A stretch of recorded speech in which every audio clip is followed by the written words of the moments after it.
Hi everybody, in this video I'm going to walk you through the posture exercise cross crawling.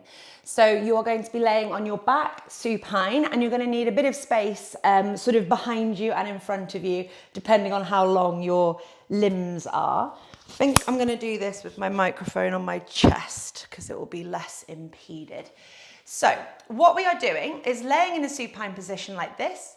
If you notice that your head really tilts backwards, that your shoulders really round forwards, or if your rib cage really lifts up, then I would recommend that you do this with a cushion or a yoga block underneath your head just to change the angle of your upper body. We're going to flex our feet back towards us. And we're keeping our toes, our ankles, our knees and our hips in alignment. So we don't want the legs like wider than the hips and we don't want the toes wider than the ankles. We're pulling the feet back towards us so that we feel the fronts of our shins and the tops of our feet wake up into dorsiflexion.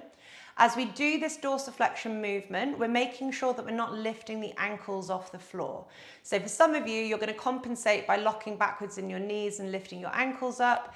Keep the backs of your ankles on the floor, keep your heels on the floor, little softness in the knees, and that means that you're going to get dorsiflexion and not hyperextension of the knee as a compensation. Your hands are going to go by your side, and your fingers and your palms are going to spread nice and wide, so you're getting a bit of a stretch here. And what we're going to do is an opposite leg, opposite hand movement. It's all about coordination. I really want you to keep as much of your spine on the floor as possible. So I'm going to lift up my left leg and my right arm at the same time. So it looks like this. The right arm goes overhead, the left knee comes into flexion. And then they go back down at the same time, all the way back down to the floor before the other side then lifts up like this. So what are we looking for here? I'm going to keep moving through it, but I'm also going to start walking you through some cues as well. What we are looking for is that toe, ankle, knee, and hip on the moving leg stay in alignment with each other throughout. So yes, the knee is bending and extending, as is the hip, but the alignment of the leg is staying tracking with the hip. So don't let the knee fall out or fall in. Throughout the exercise, the foot stays in dorsiflexion. So we're keeping that action at the front of the foot so that we feel the shin burning.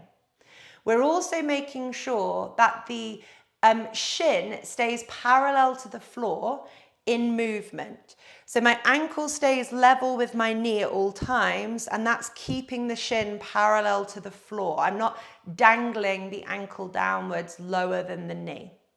Really trying to draw that knee into my body as much as I can without losing the alignment of the leg to move the hip into flexion and then extension as I come back down. Likewise with the arm, you want the hand, the wrist, the elbow and the shoulder to stay in alignment throughout. The arms are really rigid, so the fingers stay spreading wide. There's no bending at the elbows, there's no bending at the wrists, there's no floppiness through the arms.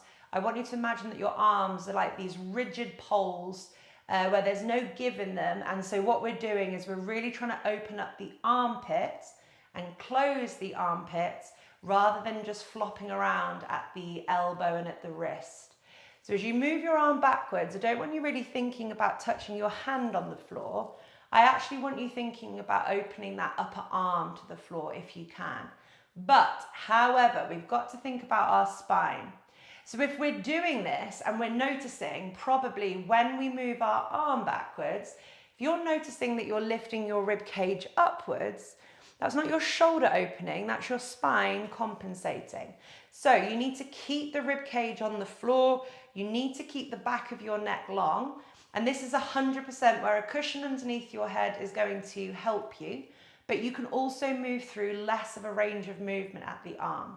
So I would rather you take your arm to kind of like 45 degrees, but keep your rib cage and the back of your neck on the floor, versus try and take your arm down to the floor but flare your rib cage up, because that's not changing your shoulder, that's just reinforcing compensation in your spine. There's no rotation here through the pelvis. So imagine that you're kind of stuck with 2 panes of glass on the right and the left-hand side of your body, and that your pelvis and your spine and the backs of your shoulders are kind of like pinned down onto the floor, the only thing that is moving is your arm and your leg, one at a time, moving in this forwards and backwards motion. There is no rotation through the body. Keep the feet flexed, make sure that the shins stay parallel to the floor. We're trying to coordinate the movement as best we can, and we're not starting to raise the other leg and the other arm until the other one is safely back down on the floor.